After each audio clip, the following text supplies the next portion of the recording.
So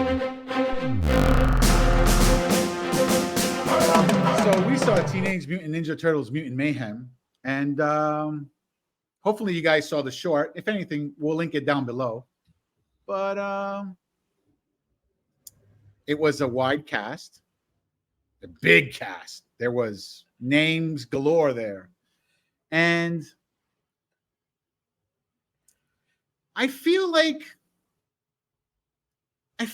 like this movie wanted to be something more than it was. It kind of did it and kind of didn't do it. So I don't know. What do you guys think?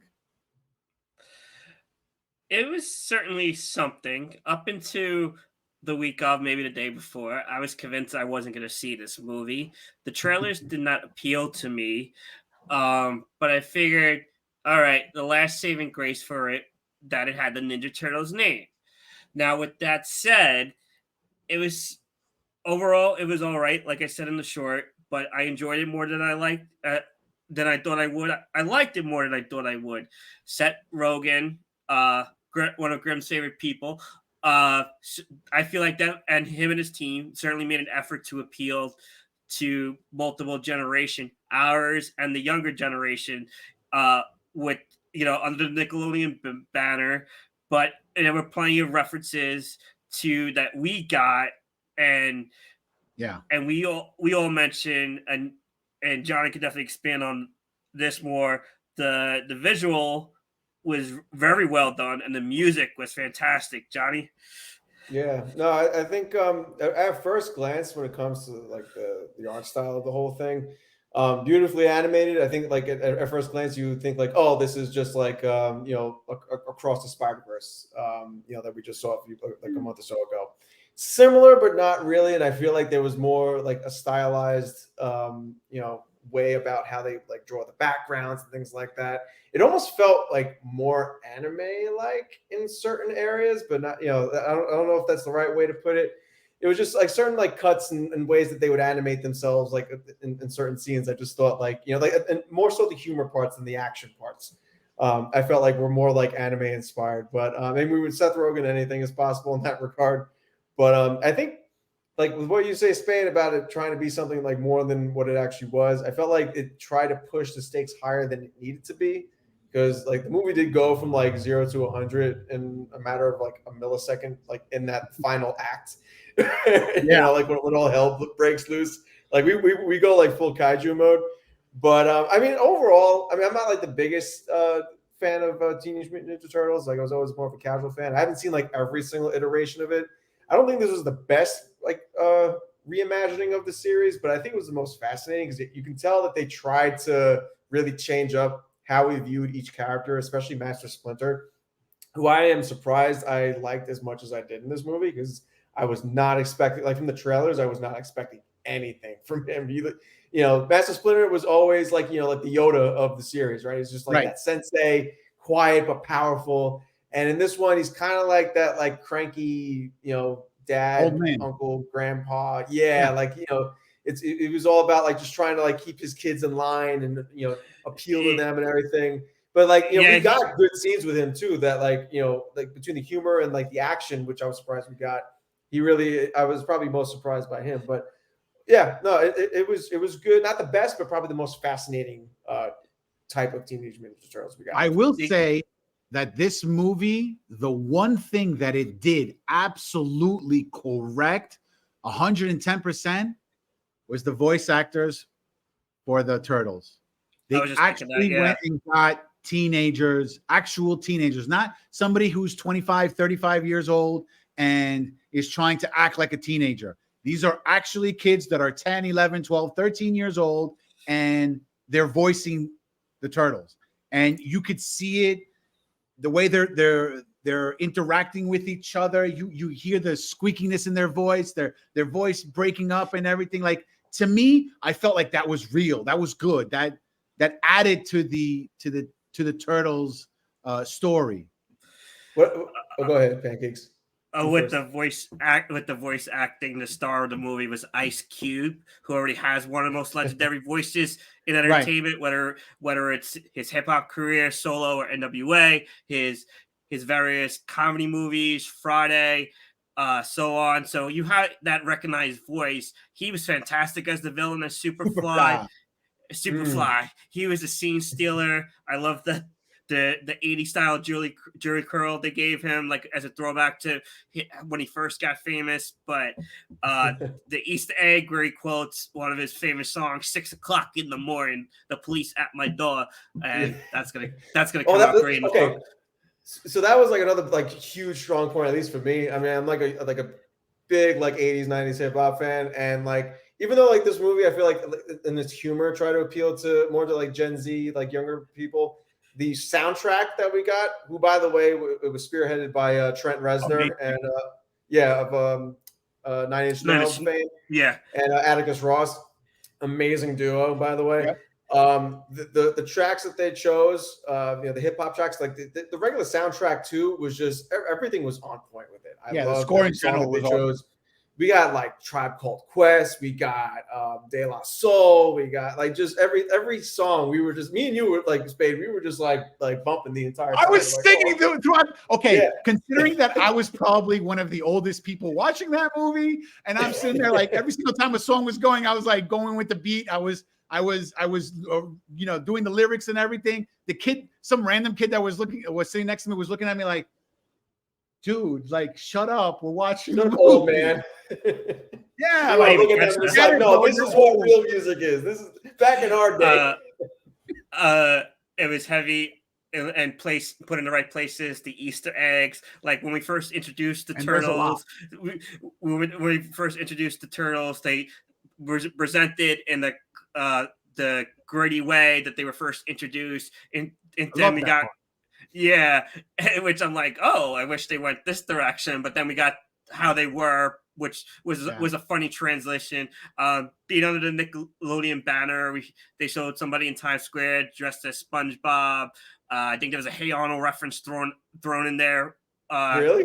Yes. When you said like your head. Yeah, I think like one of the turtles said to the other, "You look like Stewie."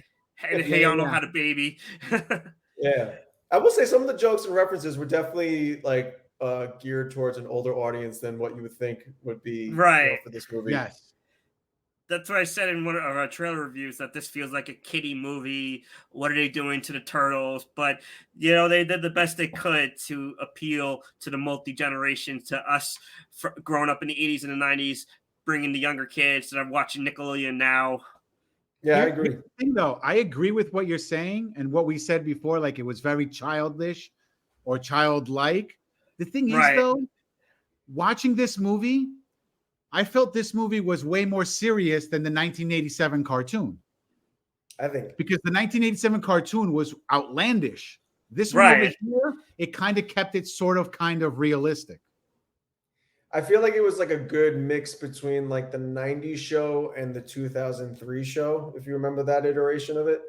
I do. A little bit. I think that was on Fox. Yeah. It was because it had like its serious moments, but it had like its like goofy and campy moments too, that like it felt more like leaning more towards the 90s a little bit, especially with that soundtrack. But I think it was the tone was good, I think. It really sold itself that way. So go ahead, Pancake. Go ahead. I also like how they played up like, oh, they're about to have this. Also, like the false starts. Like you think it's gonna be one way, but it went another. Like they're getting to have their first face off with the villain, and they just become best friends, and they go bowling into the arcade. So I thought that was really entertaining at that point in the movie, before they realized that he wants to destroy the entire human race. Go ahead, Spade. So what did we hate about this? And I'm going to tell you the one thing that I despised about this is Bebop and Rocksteady. I despise what they did to them. I despise how it was all done. It was not true to their characters at all. I think it's safe to say that they're probably going to be one of the more controversial parts of this movie, depending on the fan you're talking to. But I think in general, I mean, I know the name of the movie is Mutant Mayhem, but I feel like they probably should have gone with another theme because I feel like they just went too hard on like just dropping all the different, mutant characters in one. And for this being the first movie, the first iteration, I feel like we should have gotten like all like that whole team of mutant characters that was with Superfly. Like we should have gotten them over the course of like 2 or 3 movies, not I agree. all at once, But here's the thing. Here's the thing. The reason why I hate it is because number one, Shredder wasn't in this movie at all. It's apparent in the trailers and everything like that. He's not in it. It doesn't make a difference. But the thing is, though, is how are you going? So the directors or the producers said that they're going to make a part 2. It's already greenlit and everything. They already have a poster out for it, and it has to do with Shredder. How are you going to bring Shredder and not have Bebop and Rocksteady, man? Like this movie made them good guys. They're not good guys. I have a feeling in the next movie that they might be, turned to the dark side. I feel like they were kind of iffy, But I feel like Grimm called it when, Shredder's gonna be in the sequel with no mention, but we have that epic after post-credit scene when we see Shredder right there. And I'm not gonna get attacked for spoilers. I hope not. Nah, it's fine. Don't worry about it. So like here he's like more of a hitman, like he's a hired gun, which I think is interesting. Or we don't know yet if he's still he's the big boss controlling everything, including the professor. We don't know if she's working for him and that he's not. I felt like it was the other way around. You could be right, but I felt like it was the other way around. It was. It seemed like, hey, we need like he was like their Winter Soldier in a way, right? Like we need him to like fix a problem, and if we call him, like we know it's a serious problem, and we know he's going to be successful. So they already made like I said like you said, it was better overall, but to Spade's point, what they did with those 2 villains that are good guys, they made certain things backwards. And in Ninja Turtles, he's the ultimate villain, their arch enemy. So I hope he's the one that's been pulling the strings all along. That's my hope, but we'll see. But they definitely changed things up in this movie for sure. But that after credits scene gives me hope for the sequel, but yet to be seen. And I think, but what you're saying though, I feel like that was the point of this movie. Like it took characters that you thought you always knew for years and years, and like turned them on its head. Like April O'Neil, completely new iteration of her character, which I actually, again, I mean, like Splinter, I enjoyed her character a lot more than I thought I was going to. They made her more dynamic relatable. Between her and Leonardo, I thought was really good. Like him having like a crush on her and trying to impress her and everything like that. But I know it's kind of like a classic thing with but it was just like I think what you're going to say, like the type of person she was definitely modernized. I think for today's world. And the other thing I hated was the fact that they end up in high school. Come on, man. I was going to get to that. Not that they were in high school, but the fact that they took off the legendary mask. Like everybody knows what they already look like. I mean, and I guess that's just a pet peeve, and I'm nitpicking there with which establishes the identity of each of the turtles. We see them in regular clothes with their giant green heads. I'm like, I get they're trying to start a new life, be normal kids, quote unquote, but I guess to me they need to have that on always, the legendary mask. Yeah, it's like part of their face. The fact that their they're identity. Like in school. Yeah, I mean, it's like the MCU, right? Like everybody keeps their masks off now. Like the secret identities are like a thing of the past at this point. But I think like them being in high school, like it's giving me vibes that like Nickelodeon is just going to make like another show out of this. Even though I feel I think they are actually. They've had like 2 or 3 different like Teenage Mutant Ninja Turtle shows over the past like 10 years. I feel like. But the school dynamic is very obvious for a show, I feel like. But that's probably what we're seeing Splinter too. If you want to see the greatest iteration of TMNT in animated form, you need to watch TMNT from 2007. That movie is by far the best thing you will ever see. Really? Yes. Okay. Yes. Okay. I'm not going to contest it too hard, but that movie was basically Transformers with turtles in it. Oh no! See, that's the thing, though. You're thinking the live action. I'm talking about the animated movie from 2007. Oh, I see. Okay. You had me for a second there. You had me. I'm not gonna lie. That movie is amazing. And if I could add to it, it's funny. It's got everything in it. If I could add to it, the animated Ninja Turtle movie, the crossover they did with Batman, that was fantastic. Yeah, that was good too. But it's not their movie. It was a Batman movie that featured. It was yes the and storyline no. revolved around Batman. Anyway, we're digressing. Yes, but yeah. We're digressing. Anyway, so final thoughts. What do we think of Mutant Mayhem? If you got kids, go to the movies to see it. It's fun. You'll have a good time for sure. There's not much to dislike about this movie. If you're a Ninja Turtle diehard, I still think you'll find joy out of this movie. They definitely put things in it that you still enjoy despite the presentation from the trailers. I think the longtime Turtle fans will still enjoy it. I agree. And also, Paul Rudd in this movie, hysterical. Other than that, that's it.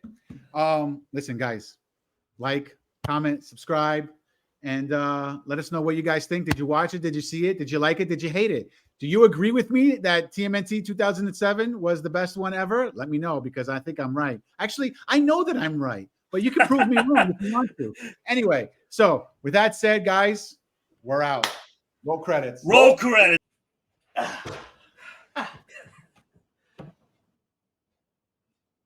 feel like I missed something.